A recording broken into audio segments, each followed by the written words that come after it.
देर रात हो चुकी है, दफ्तर की बत्तियां भी बुझ चुकी हैं और इस खामोशी में मेरे सामने बस एक केस फाइल खुली है। Case file number GP01।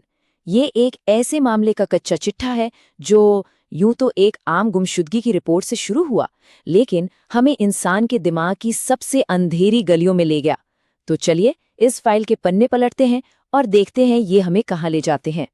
हर केस का आप कह सकते हैं एक दिल होता है, एक थीम जिसके इर्द गिर्द सारी कहानी घूमती है। इस केस की थीम है धोखा।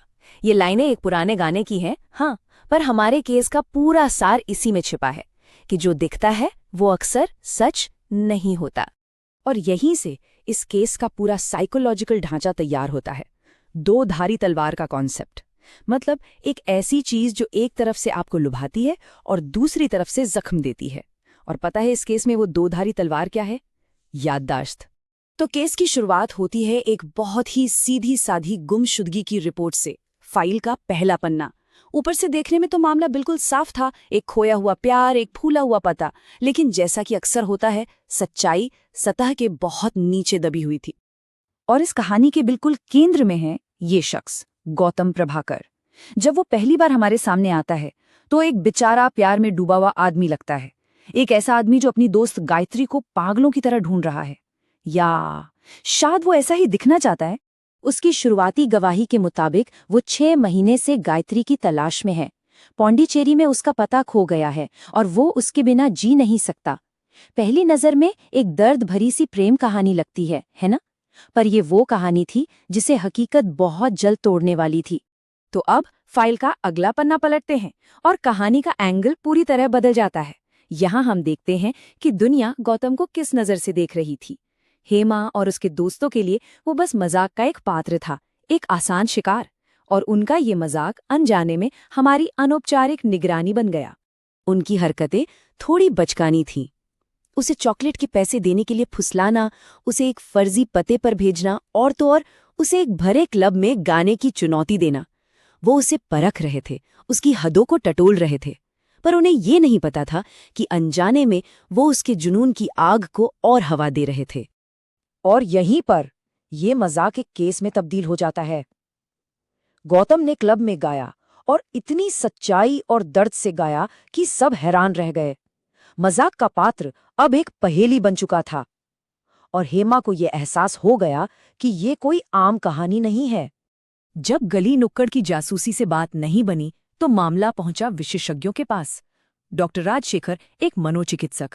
अब पूछताछ की जानी थी दिमाग की उन गहराइयों में जहां झूठ नहीं टिकते, हिप्नोथेरेपी के जरिए।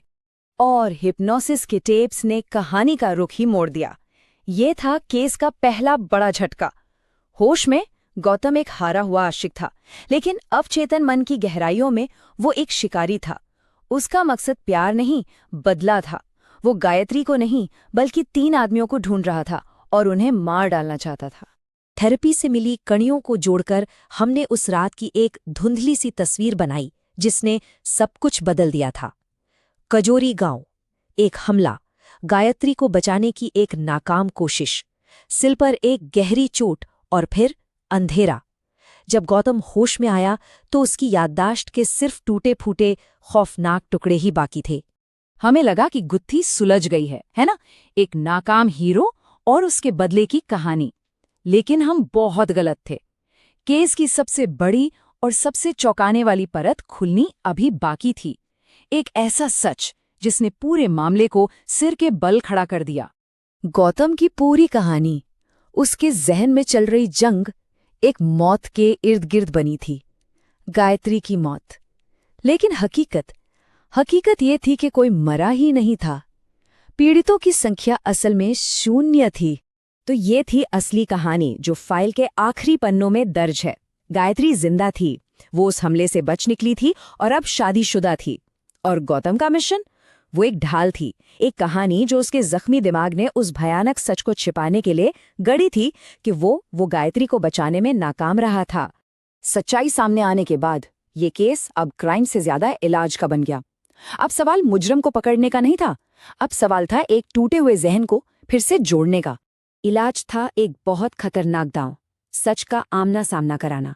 डॉक्टर राजशेखर ने गौतम की बनाई झूठी यादों की दुनिया और हकीकत के बीच एक सीधी टक्कर की तैयारी की।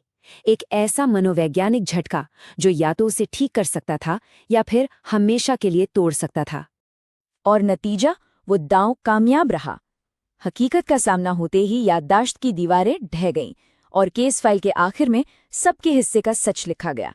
हमलावर सलाखों के पीछे थे, गौतम वापस अपनी जिंदगी में था और हेमा के साथ एक नई शुरुआत की उम्मीद थी। तो केस फाइल तो बंद हो गई, हर किरदार को अपनी कहानी का अंत मिल गया।